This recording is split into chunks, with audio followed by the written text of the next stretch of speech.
Kabupaten Cilacap itu kan kabupaten terluas di Jawa Tengah. Penduduknya terbanyak di Jawa Tengah, heterogen, agama apa saja ada, etnis apa saja ada, dan di sini kan yang harus saya tekan, digalakan adalah pertanian. Pertanian, kenapa harus pertanian? Jadi di masa pandemi ini, eh, sektor-sektor ekonomi lain itu semuanya lumpuh. Hanya di sektor pertanian yang masih bisa bertahan. Nah, di pertanian inilah karena di Cilacap ini andalannya yang menjadi prioritas adalah padi. Maka bagaimana kita pertama lahan-lahan atau tanah yang subur itu saya ada tidak boleh dibangun untuk apapun, hanya untuk pertanian yang namanya persawahan.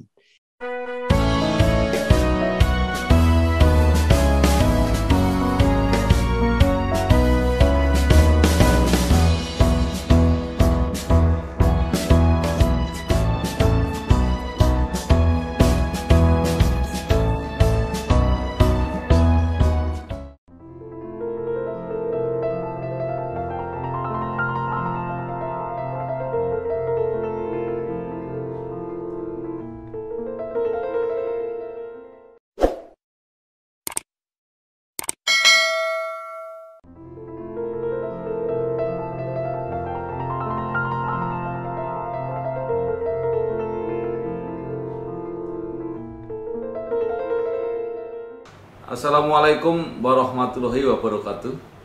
Salam warahmatullahi wabarakatuh. Bersama saya Bambang Sadono di channel Bangsa TV. Mudah-mudahan channel ini selalu bisa mencatat prestasi, mendorong kreasi, dan membangun motivasi. Kami sedang mempersiapkan beberapa video untuk ikut menghormati para pahlawan pertanian tahun 2021 yang antara lain ditandai dengan penghargaan Abdi Bakti Tani 2021. Nah, salah satu yang mendapatkan penghargaan ini adalah Kabupaten Cilacap dengan kriteria produksi padi terbaik di antara kabupaten kota se-Indonesia. Saya sekarang sudah bersama dengan Bapak Tato Suwarto Pamuji, Bupati Cilacap. Apa kabar Pak Tato? Baik, sehat. Gimana Mas Babang, sehatkah? Iya, alhamdulillah. Oke.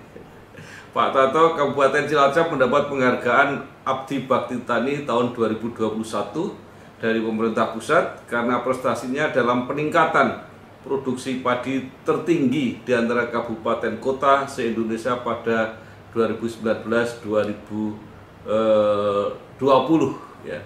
Ini mungkin berita yang cukup surprise gitu.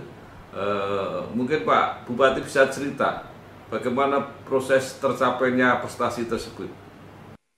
Jadi saya ini perkenalkan, ini Kepala Dinas Pertanian Pak Suprianto. Ini sebelah saya ini Sekdinya Pak Sik. Saya dampingi. Nah, Kabupaten Cilacap itu kan kabupaten terluas di Jawa Tengah. Penduduknya terbanyak di Jawa Tengah, heterogen, agama apa saja ada, etnis apa saja ada, dan di sini kan yang harus saya tekan, digalakan adalah pertanian. Pertanian, kenapa harus pertanian? Jadi di masa pandemi ini, sektor-sektor ekonomi lain itu semuanya lumpuh. Hanya di sektor pertanian yang masih bisa bertahan. Nah, di pertanian inilah karena di Cilacap ini andalannya yang menjadi prioritas adalah padi. Maka bagaimana kita pertama lahan-lahan atau tanah yang subur itu saya ada tidak boleh dibangun untuk apapun, hanya untuk pertanian yang namanya persawahan. Ini saya penting sekali. Nah, yang kedua, pertanian ini kenapa sih anak-anak, orang-orang, anak-anak muda ini tidak mau bertani? Ada apa kok mereka tidak mau bertani? Nah, karena petani itu identik dengan miskin. Wah, terus itu adalah warga nomor keberapa yang di bawah. Nah, saya pengen mengangkat derajat petani. Pertama, saya prioritaskan pertama adalah pendidikan. Pendidikan adalah prioritas utama. Jangan sampai anak-anak petani ini sarjana-sarjana dari pertanian itu sarjana-sarjana lain pun itu hanya pengen jadi pegawai negeri, jadi tentara, jadi polisi, jadi pegawai bank. Coba kamu jadi entrepreneur, jadi petani, petani yang sukses. Nah, saya lagi membuat program bagaimana mempersiapkan next young generation.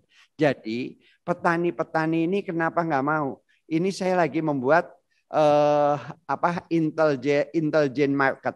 Artinya kita bertanam hari ini, tapi nanti dijualnya kemana kita sudah tahu. Jadi jangan kena tengkulak, jangan kena bahwa ini nanti mau dijual kemana. Lah ini lagi dipersiapkan. Kepala dinas saya ngomong, kamu coba persiapkan ini. Jangan sampai ada kita lagi lombok laku, begitu panen hancur, semangka hancur, apa hancur. Nah, jangan sampai padi pun hancur. Nah, itulah Pak. Saya prioritaskan ke pertanian bahwa yang saat ini tidak kena dampak dari COVID-19 hanya di pertanian.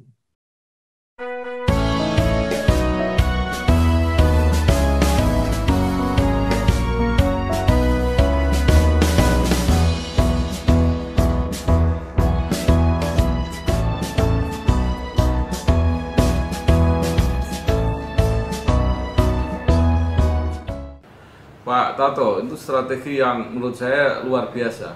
Tetapi yang menjadi masalah kalau yang diandalkan itu tanaman padi, itu biasanya marginnya untuk petani itu pas-pasan, dan kadang-kadang juga mereka mengeluh karena tidak sesuai dengan biaya produksinya. Nah, ini seperti apa Pak Bupati caranya mengajak generasi muda untuk masuk ke situ? Jadi yang petani-petani ini yaitu apa sih yang kita selalu begini, pokok permasalahan yang ada di pertanian khususnya di padi ini apa? Nah, ini yang lagi dicari. Nah, sekarang ketemu ada yang menggunakan pupuk yang katanya sulit, mahal, susah. Nah, sekarang saya lagi dengan pupuk apa yang terbaru itu Pak Supri? Pupuk ini yang terbaru ini. Ada yang organik, apa. Nah, yang jelas gini, saya itu keliling ke lumbung-lumbung padi yang ada di Cilacap. Padi-padi Cilacap itu ternyata dibuat padi Cianjur, beras Cianjur. Beras mana? Padahal itu ngambilnya dari sini, dikantongi itu. Nah, saya sekarang ngomong, kenapa kamu seperti itu? Ini kalau nggak diginikan pesanannya harus seperti itu. Nah, sekarang Cilacap kemarin sudah kerjasama dengan Pak Food Cipinang Jaya dengan Gubernur DKI Pak Anies. Dia ikut panen di sini, ikut nyumbang tenaga, pikiran, teknologi. Akhirnya sekarang banyak petani yang terbantu. Jadi antara pertanian padi dengan pertanian jenis lain, mana yang lebih menguntungkan, Pak? Oh, kalau menguntungkan, kalau padi kan jelas untungnya, pasti segitulah. Tapi kalau saya lagi sekarang yang lagi digalakkan, di sana ada manggis, kopi, melon, semangka, cabai, semua. Nah, itu kemarin saya memang ngundang Pak Dirjen dari Kementerian Pertanian, juga pakar, undang. ada yang namanya sekolah apa? Sekolah tani. Sekolah tani Indonesia tak undang di sini. Nah, untuk apa? Saya bawa anak-anak muda di sini untuk bertani. Saya kerjasama dengan pertama ada lahan-lahan kosong, lahannya konglomerat yang tidak pernah tidak pernah ditempati. Kedua punya PTP, punya perhutani yang namanya tumpang sari, itu semua digunakan. Nah, semuanya itu ternyata banyak menguntungkan. Kemarin melon itu, golden melon, itu laku sekali. Manggis laku sekali. Ada namanya sekarang cabai kita udah sangat luar biasa. Terus kopi kita ekspor ke Jerman. Ada gula juga sekarang. Gula semut diekspor ke Jerman, ke Belanda. Ini banyaklah yang dari Cilacap sekarang. Nah, belum sekarang yang andalan pisang. Pisang itu dulu dianggap tidak ada apa-apanya. Karena pisang itu dibuat sendiri pakai minyak yang jelek. Sekarang saya turun langsung ke bawah dengan dikasih edukasi bagaimana membuat pisang sale yang bagus. Nah, dengan kemasannya, minyaknya sekarang sudah luar biasa.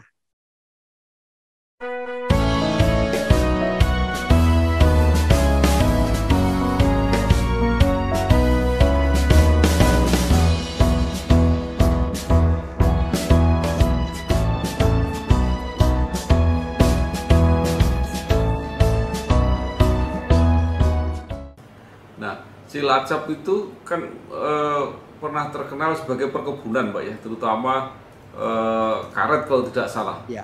Itu sekarang seperti apa, Pak?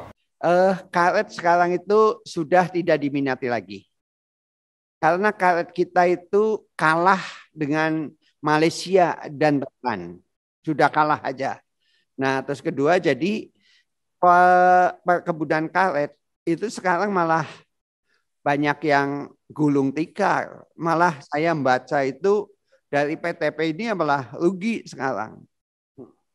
Ini sekarang yang ada dari RSA sendiri kemarin ditawarkan bagaimana untuk dulu dengan koko coklat, sekarang sudah lagi. Nah, sekarang lagi ditawarkan untuk pertanian, yaitu pertanian selain padi aja. Ya, jadi yang lahan PTP itu dipakai apa sekarang, Pak? Yang tadinya karet? Sekarang kalau dari karet kan harus harus didiamkan dulu. Nah, itu sekarang lahan itu setelah didiamkan, ini sekarang untuk apa aja bisa. Nah, sekarang banyak ada yang palawija, kacang, cabai, pisang, padi gelugu, semua sekarang bisa di sana. Dan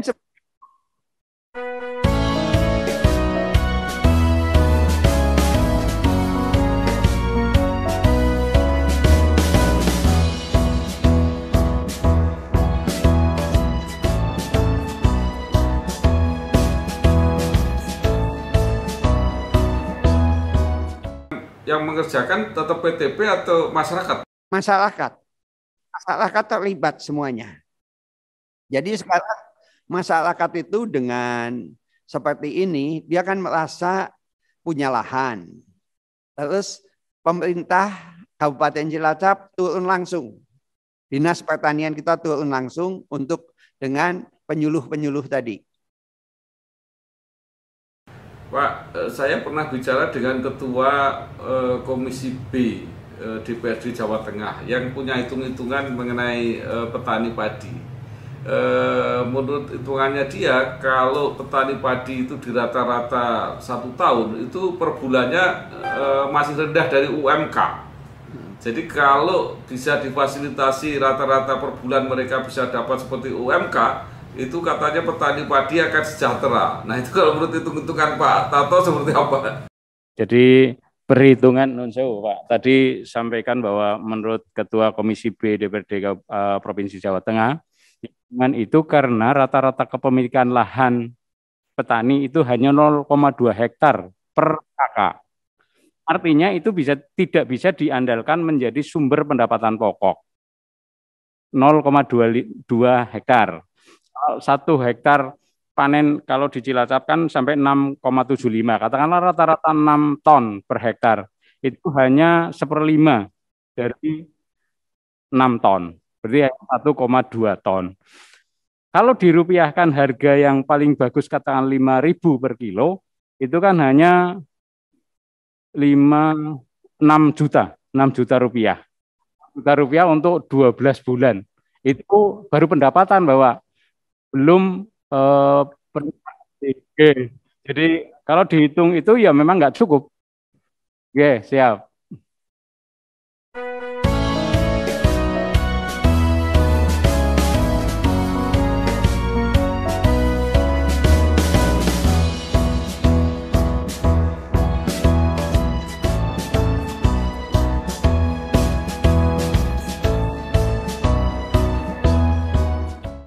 Baik, jadi inilah yang menjadi masalah katanya untuk para petani padi. Tapi baik, kita lanjutkan aja Pak Bupati.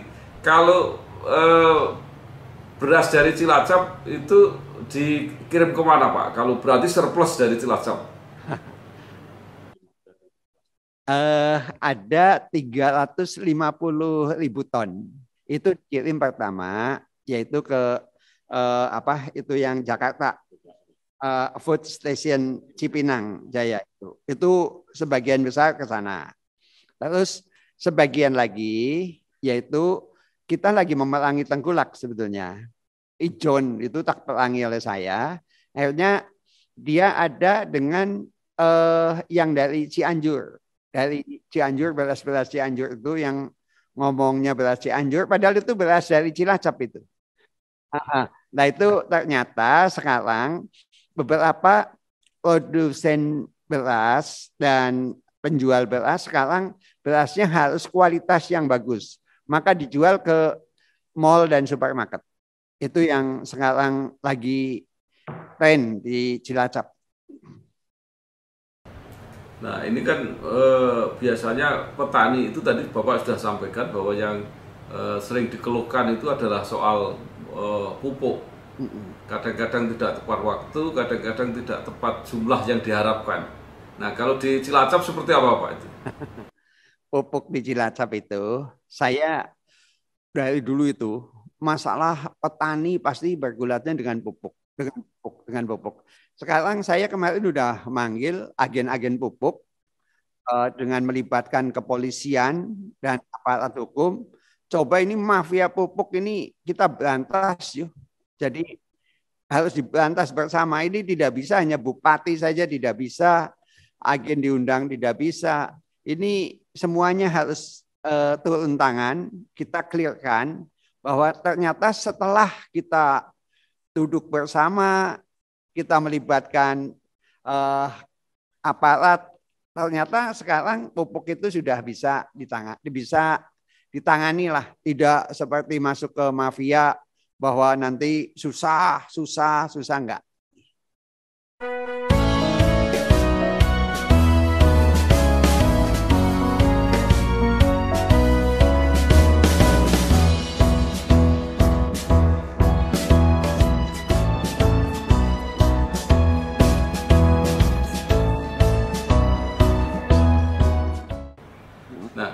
Itu di beberapa tempat ada yang mengusulkan supaya yang jadi distributor pupuk atau pengecer itu adalah koperasi-koperasi dan bumdes sehingga tidak mencari keuntungannya nggak terlalu besar katanya.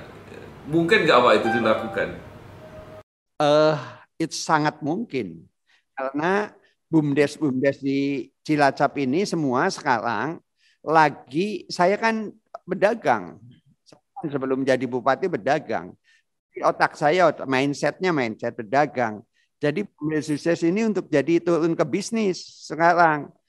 Saya ini harus punya keuntungan. Selain tadi saya malah ada menampung, bumdes ini menampung yaitu produk-produk pangan, produk-produk pertanian Ini kan diterima di BUMDes, jadi di koperasi yang sekarang bisa dipasarkan di pasar secara langsung, ada yang ke toko-toko, ke supermarket.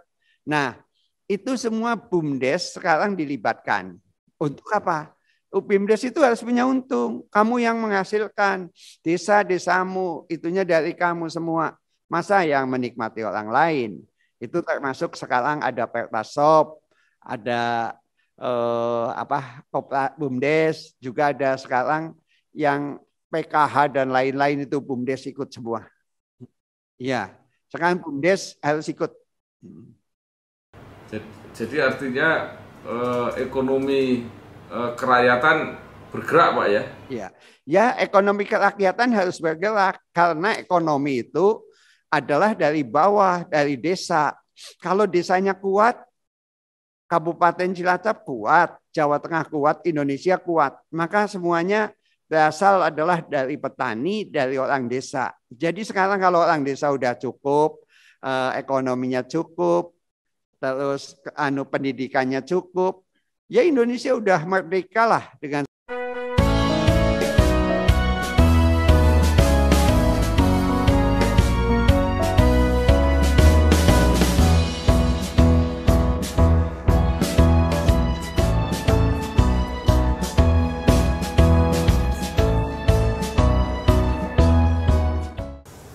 Baik, menarik tadi Pak program Pak Bupati untuk mengajak generasi muda ke sektor pertanian. Sebenarnya ini nggak ada persoalan Indonesia apa persoalan Cilacap. Di banyak negara juga seperti itu. Di Jepang juga seperti itu. Nah, tapi di beberapa tempat itu mekanisasi itu menarik anak-anak muda. Jadi kalau pertanian masih pakai cangkul, pakai itu mungkin nggak menarik. Nah, itu seperti apa Pak nanti ke depannya ini pertanian di Cilacap? Jadi gini, dengan sekolah tani tadi, saya kan ajak anak-anak muda tadi. Saya itu di sekolah itu di Cilacap ada namanya leader kelas.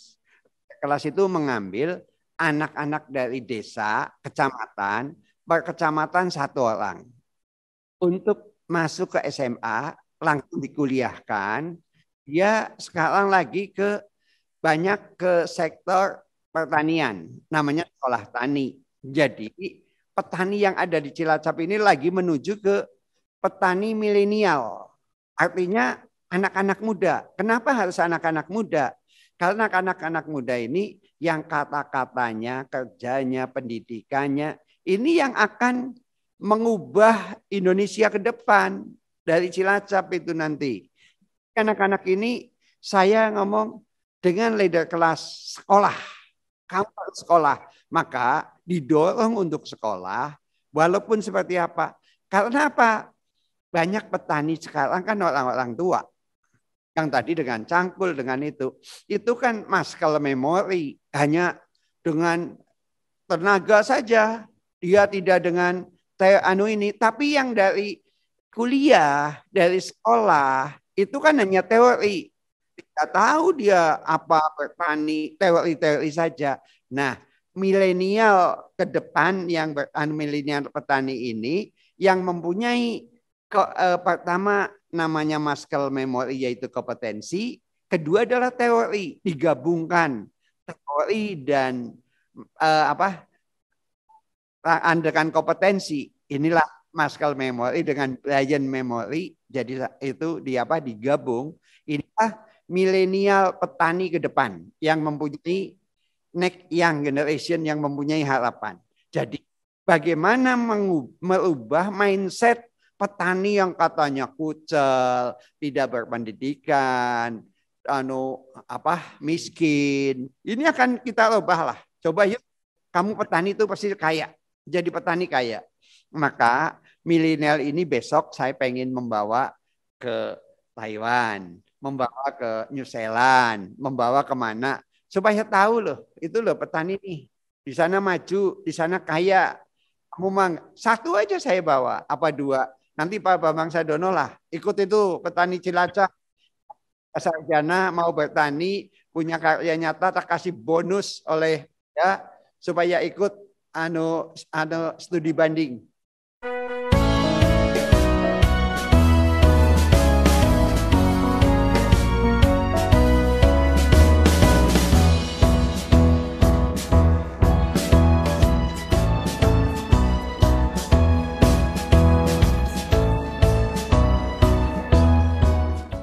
Ya, bagus ya, Pak. Nah, tadi saya ingin memperdalam tadi Pak mengenai sekolah tani tadi. Sekolah tani itu apakah institusi, misalnya kayak SMK seperti itu, atau menampung tadi, meneruskan ke Fakultas Pertanian dan sebagainya? Mohon izin Bapak. Sekolah tani itu bukan institusi, tapi hanya institusi yang punya cabang di lapangan. Kebetulan di Cilacap kami bekerja sama dengan IPB. Jadi guru atau dosennya itu mahasiswa-mahasiswa lepasan IPB yang mengajari anak-anak muda kami, terutama yang lulusan SMK Pertanian atau SMK Umum untuk diajar bertani di lapangan. Pak Bupati tadi ngendikan tentang teori yang dikuasai ini lebih pada teori pemasaran. Jadi kalau petani-petani kita yang dulu kan hanya berpikir bagaimana menanam, bagaimana panen. Nah, Pak Bupati tadi sudah punya kebijakan yang jelas bahwa tidak hanya tanam dan panen, tapi sudah memikirkan bagaimana pasarnya. Dan kebijakan beliau itu mendorong kami di Dinas Pertanian untuk berpikir kami mendata mana luasan tanam hari ini, bukan luasan panen. Karena apa? Kami harus menyiapkan pasarnya. Itu Pak. Jadi petani milenial kami di Kabupaten Cilacap, kita gerakan untuk memikir pasarnya, tidak hanya hasilnya. Matur nuwun.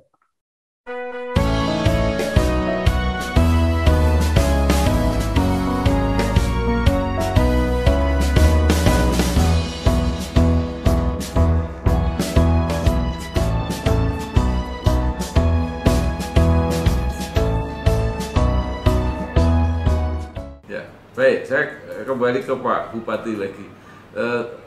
Cilacap itu kan pantai Pak ya, jadi selain pertanian potensinya kan perikanan. Nah, seperti apa Pak sekarang potensi perikanan Cilacap? Saya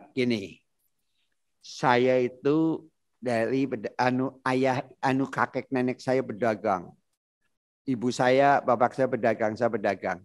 Jadi yang saya lagi mindset sekarang, gimana orang itu produksi pertanian, bertani. Orang bertani itu bisa sudah sukses bertani. Pemerintah, berapa kali pemerintah itu mengagendakan kamu harus tanam ini, tanam ini. Tapi akhirnya nggak bisa jual. Kamu bisa produksi. Kedua, bagaimana untuk menjualnya, marketingnya, kamu harus tahu. Tapi setelah kamu dapat uang, kamu bisa nggak menggunakan uang itu? Nah ini harus di-manage yang benar. Kalau ini tidak di-manage yang benar, petani kita pasti miskin. Nah, saya lagi merubah seperti tadi produksi, menjual, menggunakan ini hasilnya seperti apa dan bagaimana ke depan. Maka itulah yang dinamakan market intelligence. Market intelligence itu seperti ini. Jadi hari ini kita tanam kita. Tapi udah direncanakan sudah ada yang beli. Ini nanti akan berlangsung 10, 20, 30 tahun yang akan datang. Ini sudah di-manage namanya. Inilah market intelligence ini seperti ini. Nah, sekarang pertanyaan kedua. Tadi laut. Laut itu saya kemarin ada tantangan. Waktu itu ada Bu Susi, Edi Prabowo, dan juga Pak Luhut. Tok, kamu di sana ada laut, ada ini. Sudah enggak? Nah sekarang laut di pinggir sana, di Cilacap ini sekarang sudah mulai ditanami udang faname. Sudah. Nah ini ternyata luar biasa, hasilnya luar biasa. Nah tapi dampak ini juga ada. Dampak dari ini ada amdalnya, baunya, dan lain-lain. Nah, lagi asik-asiknya udang Paname, kemarin Cilacap itu mau dijadikan palu-palu dunia oleh Presiden. Pak Jokowi datang ke sini, ikut nanam, semua adalah nanti menjadi mangrove terbesar. Mangrove kita kan nomor 2 di dunia, tapi nomor 1 di Indonesia ya ada di Cilacap. Nah, maka sekarang mangrove yang ada di Cilacap ini nanti ada satu bisa untuk menjadi perikanan udang Paname, perikanan ada bandeng, ada lain. Tapi mangrove ini juga tempat untuk pemijahan ikan-ikan tadi. Dan selain itu indah. Lagi ditata. Tadi dari kementerian Bu Siti Nurbaya kemarin undang saya langsung. Pak Toto, hutannya jangan dirusak ya. Ininya jangan. Udah dilihat aja, Presiden datang. Akhirnya Presiden datang. Dia bilang Cilacap ini adalah palu-palu dunia ada di sini. Nah, maka inilah sudah saatnya kita menata, yaitu di mana untuk pertanian, di mana untuk perikanan. Ini semua sudah ditata dengan baik. Yakinlah ini perlu waktu 5 tahun ke depan sudah menjadi yang terbaik.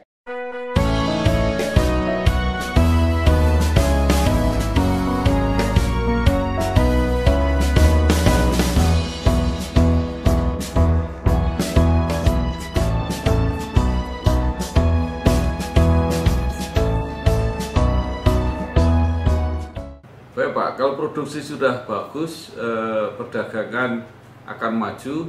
Nah, infrastruktur seperti apa Pak? Cilacap punya pelabuhan, punya bandara, mungkin akan dilewati jalan tol. Seperti apa ke depan kira-kira? Kita memang dulu ada yang ngomong impossible lah Cilacap itu nanti punya jalan tol. Ini saya waktu itu ngomong ke Pak Menteri PU, Pak Basuki, juga ke Pak Presiden datang. Presiden, itu jangan sampai yang dibangun itu utara terus bangun, nanti jomplang itu.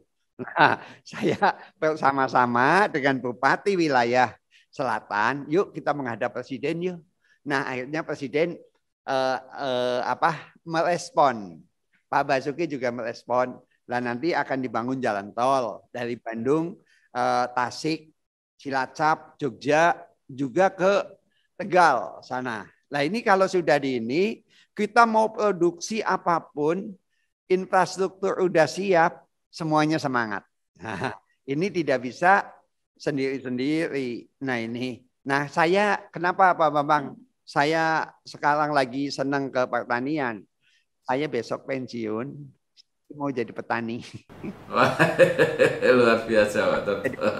Ternyata petani itu ya mau dolar naik sampai 50.000 pun nggak apa-apa. Yang penting. Tapi kalau ditugasi untuk jadi wakilnya petani kan juga bisa Pak.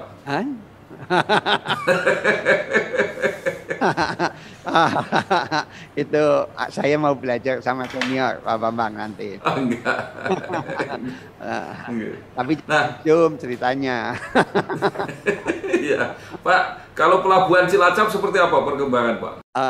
Pelabuhan ke Cilacap ini sekarang sudah dibangun, kemarin sudah daknya sudah dibangun, sudah luas.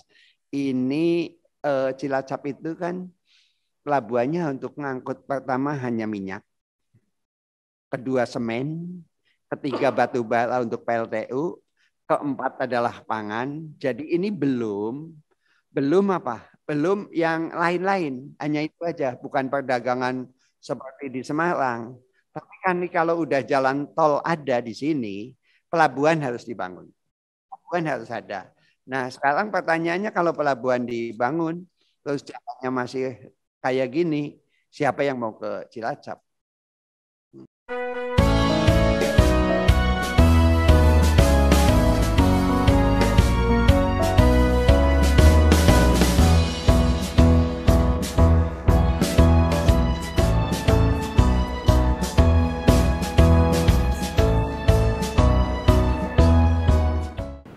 Ya, ya, saya kira bagus sekali Pak. Kalau tadi ada jalan tol ke Tegal dan sebagainya, nanti produk-produk wilayah selatan bisa pintu keluarnya melalui pelabuhan Cilacap itu kira-kira. Ya, nanti Pak Bambang ke Cilacap lah. Ya, insya Allah kapan-kapan Pak. kita lihat. Baik, mungkin masih ada yang ingin disampaikan Pak Pak Bupati, mungkin ada harapan pada Pak Menteri Pertanian, kepada Pak Gubernur tadi yang supaya nggak jomplang ke utara tadi. Nah, kemudian memberi semangat kepada masyarakat Cilacap sendiri, kawasan selatan. Monggo Pak Bupati. Jadi harapan saya, ini kan Indonesia kan sangat luas lah ya, kabupaten 540 lebih. Jadi saya pengen apa yang produksi di kabupaten lain tidak ada, di Cilacap ada, kita bisa saling barter. Jadi harus ada komunikasi. Nah, inilah yang komunikasi ini, saya mau jual ini, kamu mau jual ini, Cilacap nggak punya ini. Nah, ini kalau kenapa sih saya lagi baca buku dan saya udah studi banding ke Taiwan, ke Cina, ternyata di Cina, di Taiwan, di Thailand, Malaysia, itu setiap daerah itu kan ada yang dingin, ada yang panas, ada itu. Dia produksinya beda-beda. Tapi yang salah di Indonesia, khususnya di Cilacap, kalau sekarang harga cabai mahal, semua tanam cabai. Di melon, semua melon. Semua ini nggak bisa. Nah, daerah-daerahnya ini kan beda-beda. Nah, ini juga pengaruh dengan daerah. Jadi kalau mau dengan sekarang nggak usah Indonesia lah, di Jawa Tengah dulu. Jawa Tengah kita kan juga ada produk-produk yang andalan kita. Nah, ini produk-produk andalan inilah harus difasilitasi oleh pemerintah. Jangan sampai kita berproduksi tapi nggak bisa jualnya. Akhirnya nggak jual, besok produksi lagi males. Nah, ini saya lagi berusaha. Kemarin saya mengundang Pak Yasin Limpo. Pak Yasin Limpo, gimana ini seperti ini? Udahlah, nanti kamu ada apa-apa ini. Nah, sekarang ada salah. Yang salah itu kadang-kadang ada bantuan yang di sini tidak pernah orang-orang tua dikasih alat-alat yang modern. Alatnya itu nganggur. Tapi yang di daerah yang banyak anak mudanya nggak dapat. Dan ini saya nggak ini, tapi ini lagi kalau ada bantuan ke daerah harus lapor bupati lah. Nanti lapor kepala daerah ini tahulah ini mau disalurkan di daerah mana yang sangat membutuhkan. Ada manfaatnya. Jadi yang penting sekarang bagaimana kita mempersiapkan milenial itu untuk menjadi petani. Itu yang penting. Jadi ini harus ada perhatian pemerintah, disekolahkan dengan beasiswa gratis, anak petani yang mempunyai kompetensi, mempunyai kemampuan tapi tidak mampu. Nah, ini kita udah diawali sih dari Cilacap. Tapi pemerintah pusat harus turun. Sekarang yang di nelayan, kemarin saya udah ngirimkan 10 orang ke sana. Sekarang lumayan lah bisa di koperasi nelayan, bisa bagaimana membuat kapal, bagaimana cara menangkap ikan, bagaimana ini hasilnya kamu dengan pegawai negeri gede kamu loh. Kenapa sih? Sehari kamu bisa 1 juta, kamu pegawai negeri hanya 4 juta. Ya enggak? Kayak kamu bisa kaya. Petani pun sekarang yang kemarin panen melon, panen manggis, panen ini, kamu nggak pengen jadi pegawai negeri? Enggak. Saya mau jadi petani saja. Nah, maka bangga menjadi petani.